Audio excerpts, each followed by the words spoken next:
This again is another story as we keep following along the Seneca.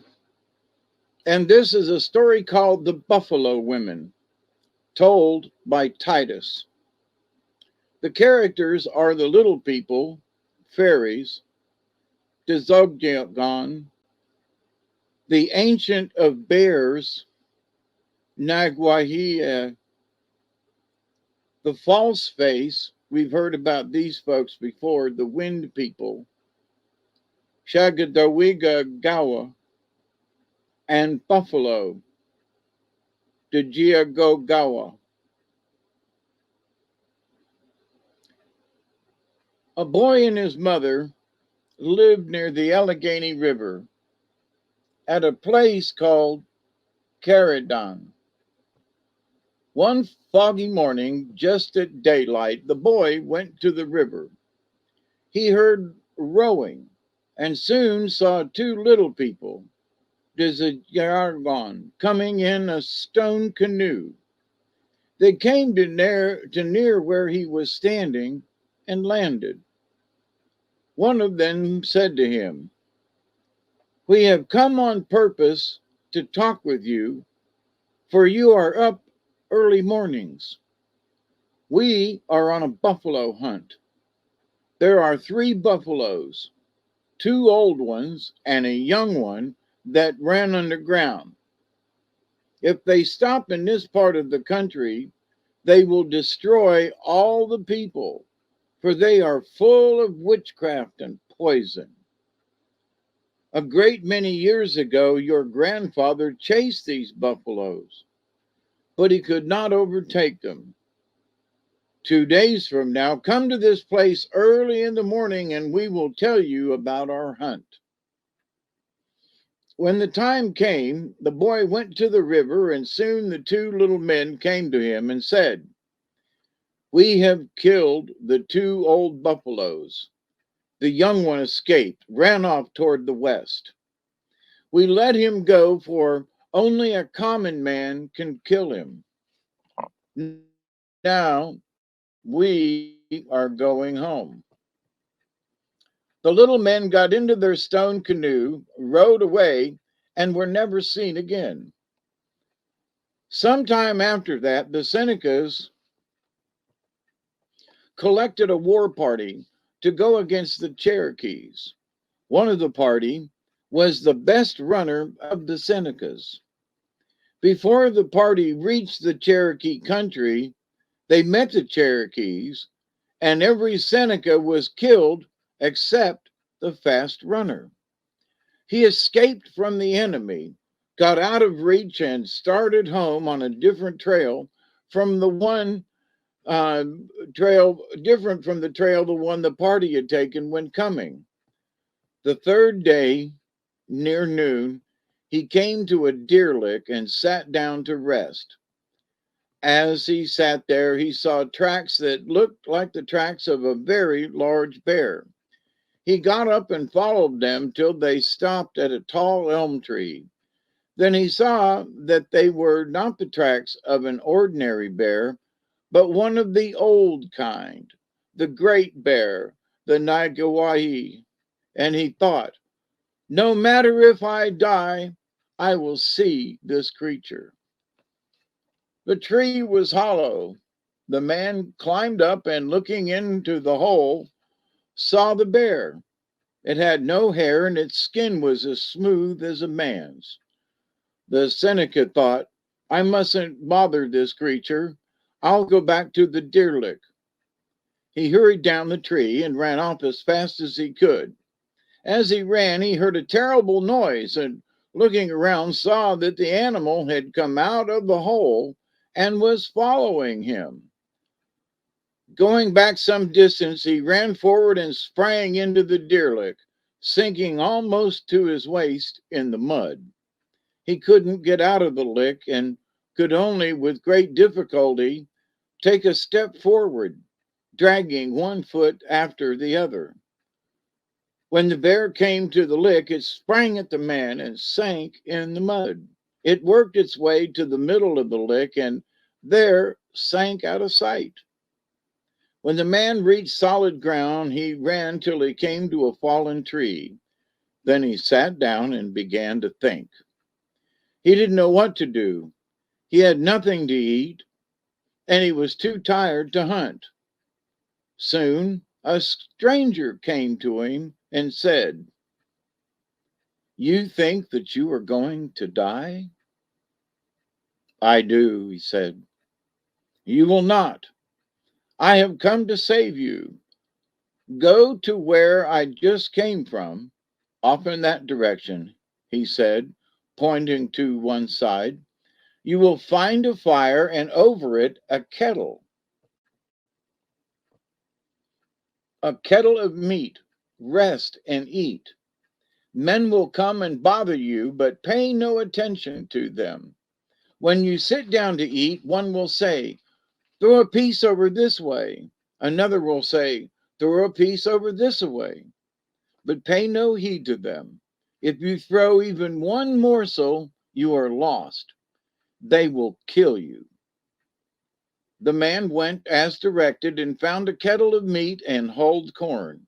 As he ate, it seemed as though a crowd formed in a circle around him. Each man of the crowd began to beg for a piece of meat. They begged all night, but he paid no attention to their begging. In the morning, after the Seneca had traveled a short distance, he met the stranger who sent him to the kettle. The stranger said, "I am glad that you did as I told you. Go toward the east, and when it is near night, sit down by a tree. I will come to you." The man traveled all day. Near sunset, he found a fallen tree and sat down. Soon the stranger came. He said, "Follow my tracks back till you come to a fire. Over the fire is a kettle full of meat and hulled corn. You will be tormented as you were last night, but pay no heed to the begging. If you escape tonight, you will have no more trouble." The Seneca went as directed. He found a fire, and hanging over it, over the fire, was a kettle. The kettle was full of meat and hulled corn. That night the men begged for meat as the night before, but the Seneca paid no attention to them. The next morning the stranger came to him and said, "If you keep on your way, you will reach home safe and well." As he started along, the Seneca turned to look at his friend and saw, instead of a man, a shagdagoa, a great bear. Towards night he got hungry and thought he had better look for game. He saw a deer, killed it with an arrow, and building a fire, he roasted pieces of the meat and ate them. He was now strong and well. The next afternoon he shot a deer, built a fire, roasted pieces of meat, and ate them.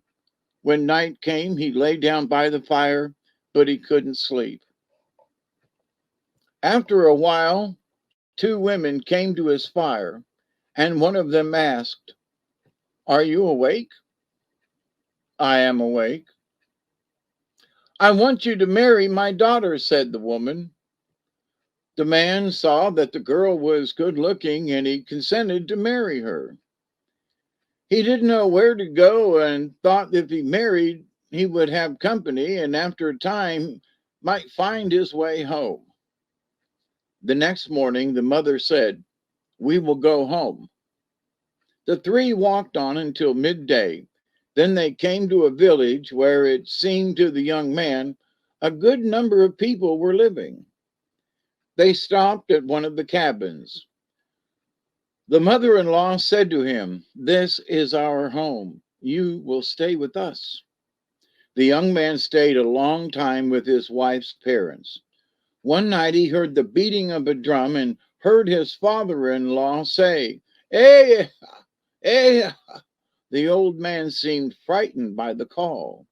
The call meant that the chief of the village, the young buffalo that escaped from the Desergon, the little people, and now lived under a hill close by, was to have a dance, and that all the people of the village must come to it. The next morning, everyone went to the place where the drum was beaten, and dancing began. The crowd danced all day and all night. Young Buffalo and his two wives came out and danced. In the morning, they went around among the crowd. Buffalo was very jealous. He pushed men away from his wives and wanted to fight. Then he went under the hill, and his wives followed him. The next day, the old man said to his son in law, Buffalo's wives will soon come out and go to the river for water. They will pass near you, but you must not speak or smile. Their husband is a bad man. If you speak or smile, he will know it and harm you. The young man didn't heed his father in law's words. The two women went to the river for water. As they came back, they smiled and looked pleasant, and the young man asked them for a drink.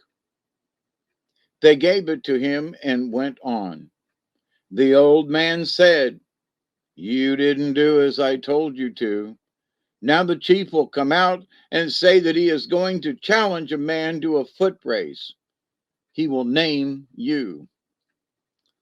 Soon, young Buffalo came and, pointing at the Seneca, said, I challenge this stranger to run a race with me.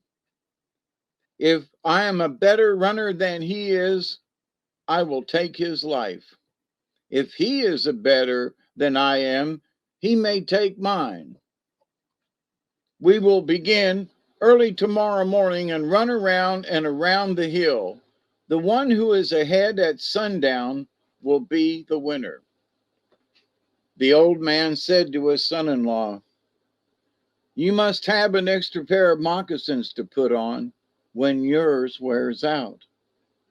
The next morning, young Buffalo came and said, Now we will start. And off he went. At midday, the young man's friends called to him to do his best, for the chief was gaining on him, that he had just gone around the turn ahead.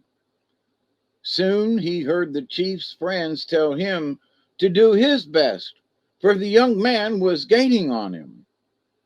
Buffalo got tired, went crooked, and soon the young man overtook him.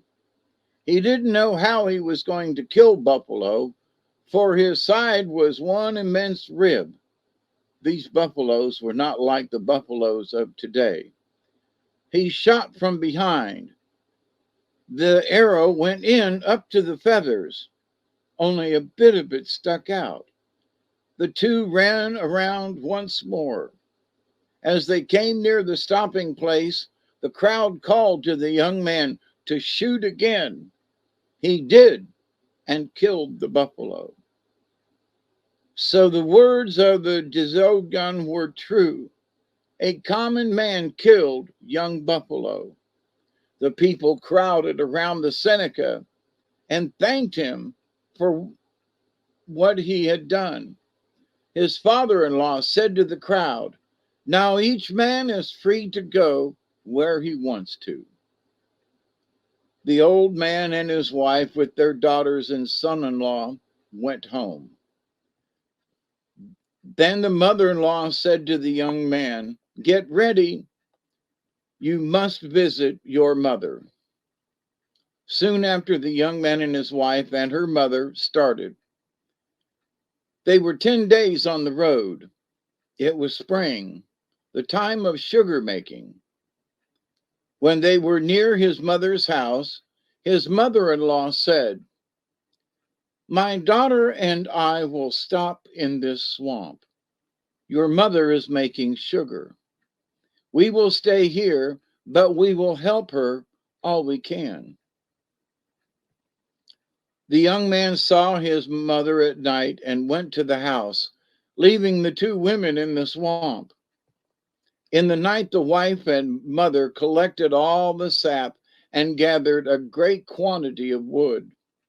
The next morning, when the mother and son went to the woods, they found no sap in the troughs under the trees. But when they came to the boiling place, they found the big trough full and a great pile of wood close nearby. This work went on for some days. Then the woman said to her son in law, "It is time for me to go back to my husband. You are free now. Have no hard feelings. I shall take my daughter with me. You must stay with your mother. There are many girls who want to marry you, but the girl you must marry is the granddaughter of the woman who lives in the house at the edge of the village. They are poor, and the girl takes care of her grandmother. As you leave us, call out. When someone asks why you call, tell them that you have found buffalo tracks in the swamp. Let them come and shoot us. We will get home sooner." They parted, the wife and mother-in-law going one way, the young man the other. As he went, he called out. When men asked why he called, he said, "I've found buffalo tracks near the end of the swamp." Hunters went out and soon overtook the buffaloes and shot them. When the buffaloes fell, the hunters thought they had killed them, that they were dead, but they were not. When they were shot, their loads dropped off, and right away they were back at their old home.